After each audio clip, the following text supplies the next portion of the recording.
All right, we are back on Double Fries No Slaw. We are chatting with FSU Women's Hoops head coach Brooke Wyckoff and Tanaya Latson. Ladies, how you guys doing tonight? I'm good. How are you guys? Good, good. Thank you guys for joining us. We appreciate it. All right, I want to start with this, and Tanaya, I want to ask you first. 14-1 at home this year.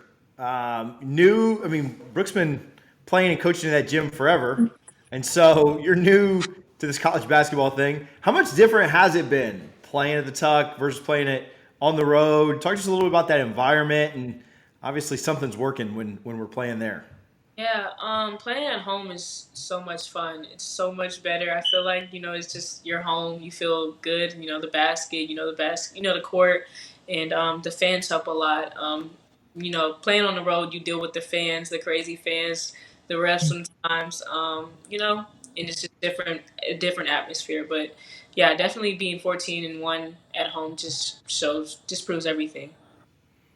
Brooke, a lot of FSU fans are pretty passionate, and I know that some of these guys have the band out there and different things. Can you talk a little bit about playing at home and playing in front of FSU fans?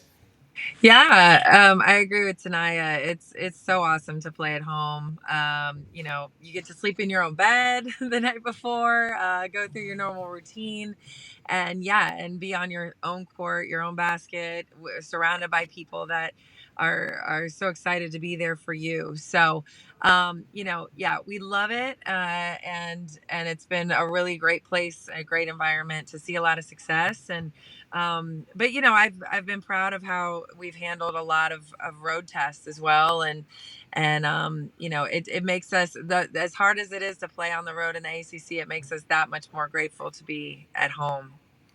Yeah, and Coach Antonaya, with the season you guys have put together, there's a chance may get to a few more home games at the Tuck in the NCAA tournament. Things are looking good right now to get in.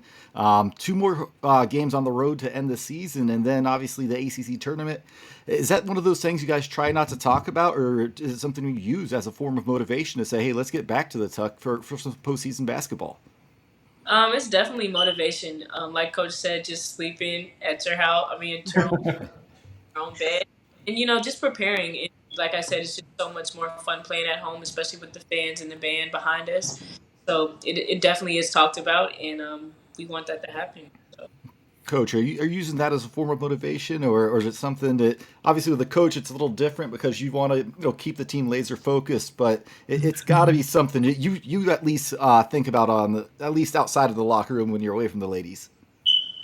Yeah, I mean, there's so much talk about it, and I love what women's basketball, how the NCAA has done a great job the last few years of just building the excitement for the tournament throughout the season. They do their top 16 reveals throughout the season, who would host if they were deciding right now.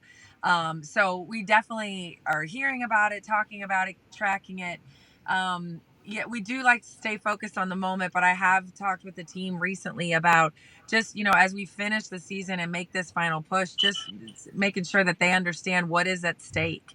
We definitely take things game by game. We don't look ahead, but knowing that as we come to the end, like there's a lot of things that are within our control, to put us in a great position to finish in the top four of the ACC. And when you finish in the top four of the ACC, you have a really good shot at being a potential host in the NCAA tournament. So there's so many things that are involved with that. Not that they need any extra motivation, but just in terms of understanding big picture and what's at stake as we push through, the final week of the regular season, which is crazy to think about. So I've got a good follow up there. FSU was picked ninth in the ACC, and you talked about top four, currently fourth.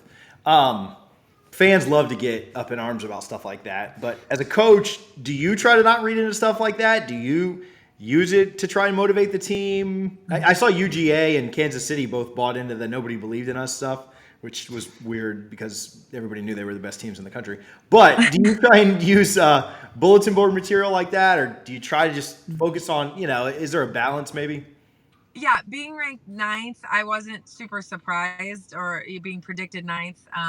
There were a lot of unknowns going into this season. New head coach, four new players, new mix of of team overall. And so, yeah, I wasn't surprised. I know a lot of our players, they understood what we were capable of. They knew that we had a really good roster. And so I think there was some motivation there to go out and prove everyone wrong. And I just tried to, focus on the day to day. Like, let's actually do the work. We are good enough to be at the top of this league, but we need to do the work to go out and prove it and win games. And that's what this group has done. And I'm so proud of what they've accomplished and the position that they've put us in.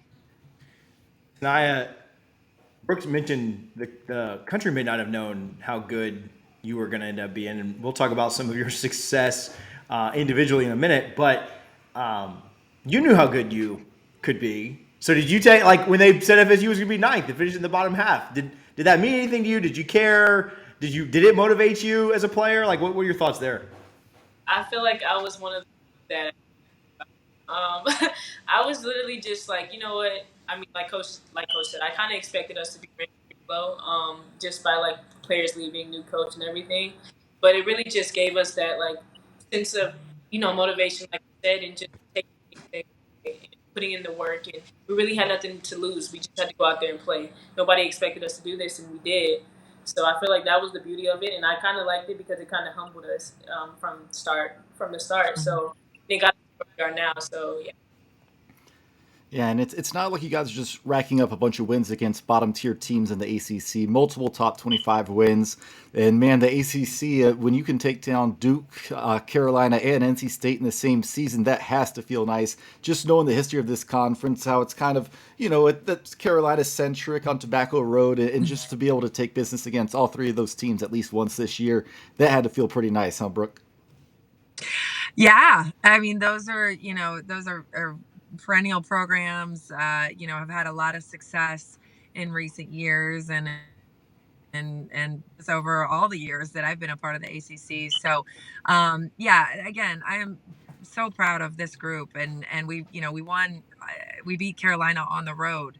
You beat ranked teams in Duke and NC State, and so just the work that they've put in to be able to do that, and confidence because they know who they are, and being able to be in the top of the ACC has been so fun. The ACC is such a great conference.